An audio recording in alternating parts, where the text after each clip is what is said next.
Well, we were gonna talk about types of sensors and like signals today, just like some basic stuff. Are you guys all like freshmen or like? No, it's all. So, are you both double E or like computer engineering? Double E. Okay, so you guys in like 248 or like 214? Yeah. Yeah, 248. 248 is Yeah. So like 248 is mostly over like digital stuff, and then like 248 is mostly over analog stuff, which is like two types of signals.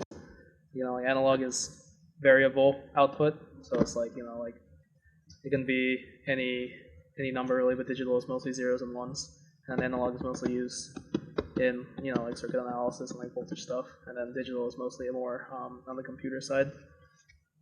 So what we're gonna do today is we're just gonna do a really basic Arduino project where we're gonna read in an analog input from.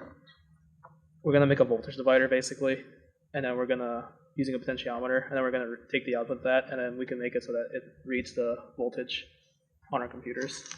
And then using the potentiometer, we can adjust the resistance of it so we can get different voltages.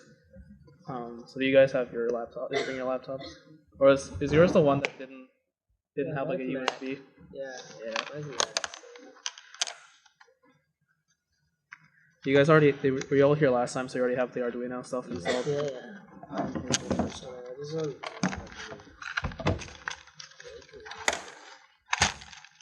So you don't have any of the things installed? No.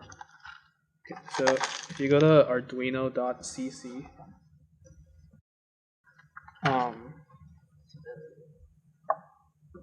and you go to software and downloads, and you're on Windows, right? So you just download the Windows installer, install that shit pretty quick. The top one. Yeah, that one.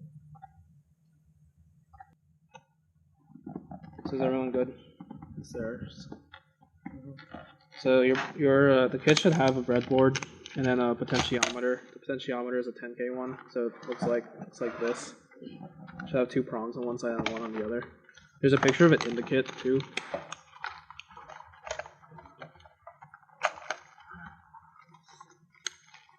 This one? Yeah.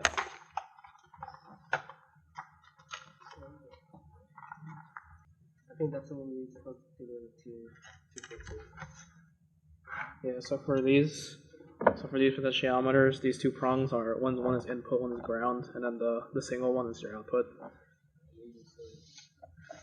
So when you put it on the breadboard, you want to like how he has it, where it's each prong has its own bus, has its own line.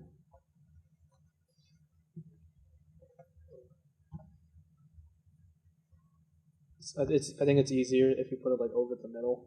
Over the middle. One goes in the middle.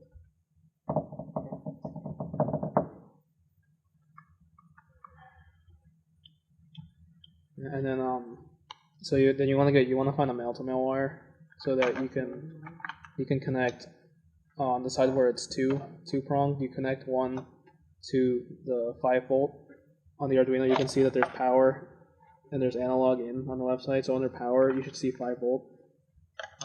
So you want to connect 1 to 5-volt.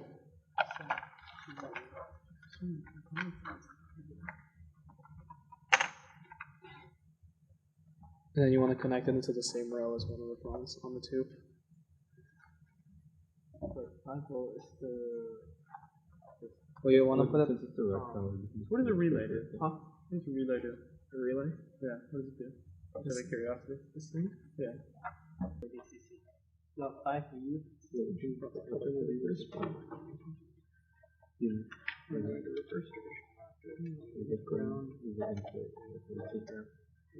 So, what I remember is The rows. Any of the ground pins work? Yeah, you want to connect the other one on the same side to ground on your Arduino. You don't have to connect it to the bus. You can just connect it directly to the same row as the prongs. Okay. So which one is which for the phone? It shouldn't matter. As long as like one is VCC, one's ground, right? And then you want to connect the output pin on the other side to A0 on the Arduino. And also a relay. A relay is it's an electromagnetic switch. So if you supply a certain amount of voltage to it, then it'll act as a switch. How's that different from a transistor?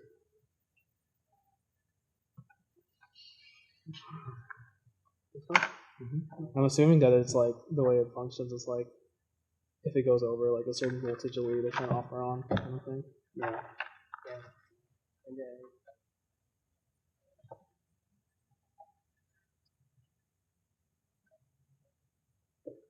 What if you change it?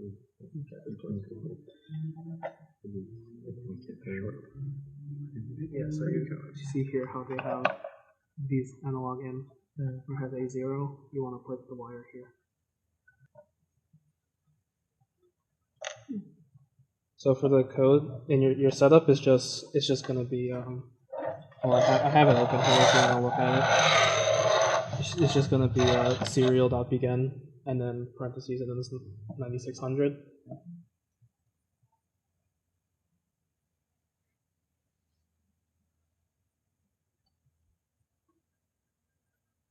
Make sure serial is capitalized. Well, no, you want to put it inside the brackets. Inside here? Yeah. So like when you're coding, this is a function, so you want to put all your code inside these curly braces. Oh. And this is setup. So this is basically like it's like setting everything up when you first run it, and then the loop is what's gonna like actually run the code. So I'd want to put it in the loop. Well, you want to put this one in the setup section. Oh, okay. Because that's just initializing it.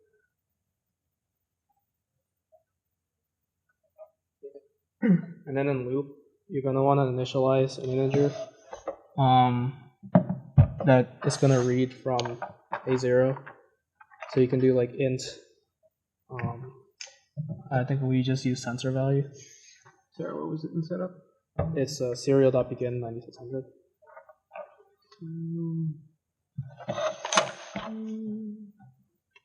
Parentheses 9600? Yeah. Okay. And is that a time? Yeah. Okay.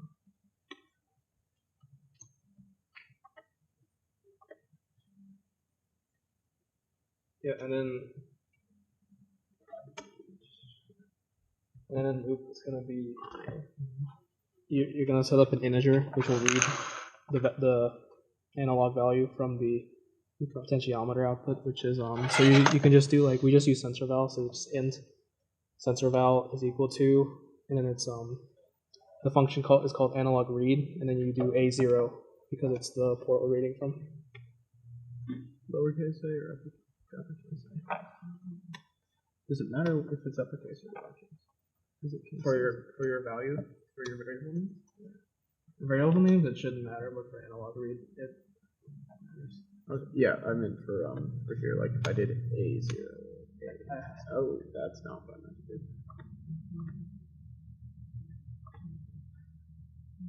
So then, well, like the analog output that the code reads isn't necessarily what we read in voltage.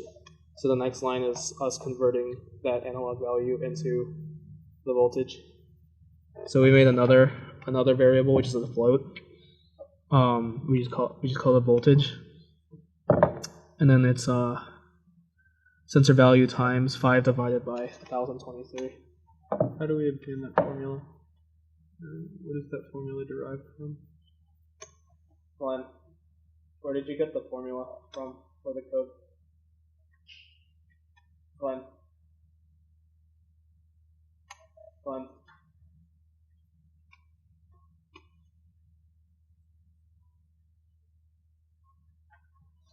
Like a standard.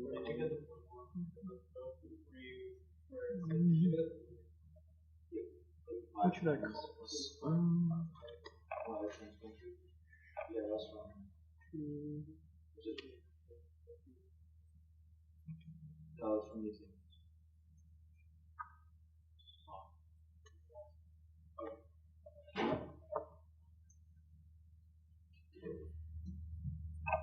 Yeah, basically, this has to convert from a 10-digit binary number between 0 to 5.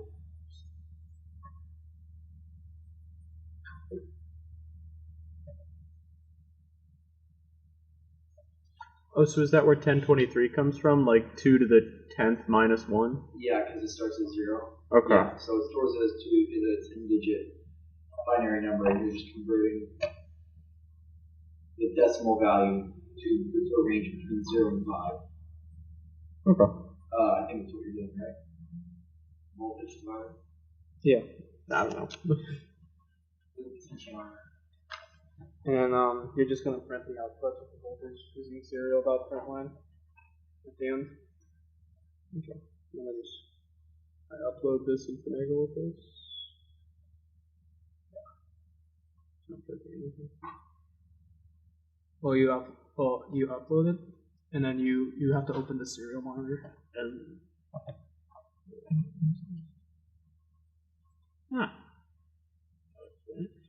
So after you've typed all your code, you want to verify to see if it's like say that. You need a semicolon after that. is there a way to change the clock rate or make it only print when the voltage changes? You can do like an At the end of every line, do I need a semicolon? Yeah. You can change the clock rate in the setup, I believe.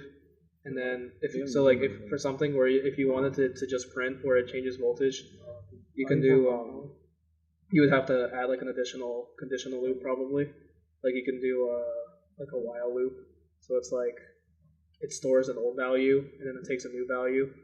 And then if that new value is like different from an old value prints else, then it'll just loop back. Something like that.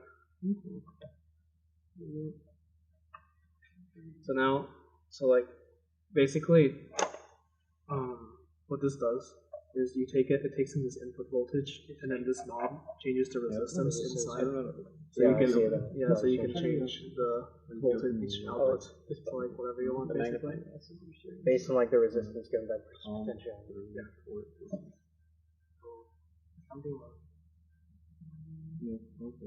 Did you upload the code? Did you verify? What happens if you try to fix it? There's so much stuff in here. I'm intrigued to see what all of it does. Yeah. We'll see. I don't know why it was wrong.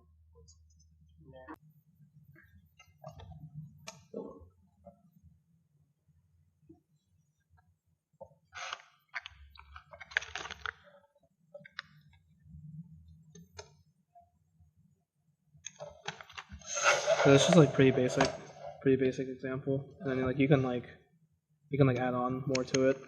Like you can have like you can have like a conditional statement or like something like that. You can say like if the voltage drops below this, you can like have it do something. You know, if you can like apply it to like a larger part of the project.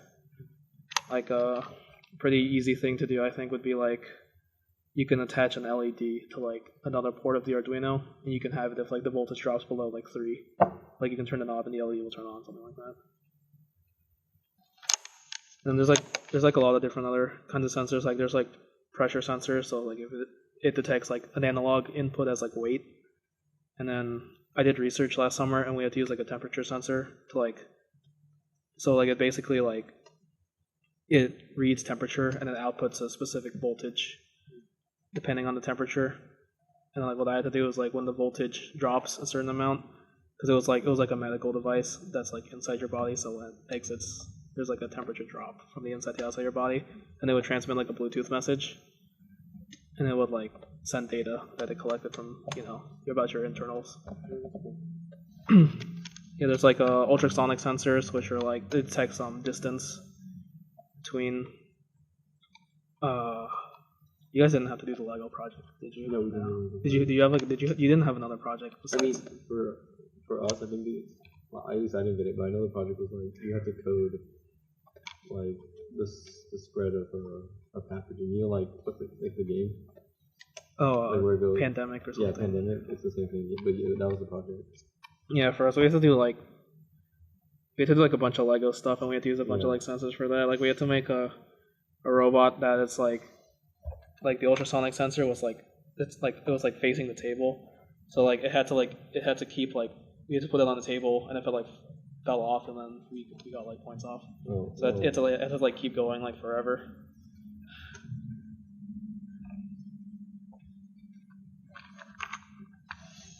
So that's all we really had today. Sorry for like the technical stuff.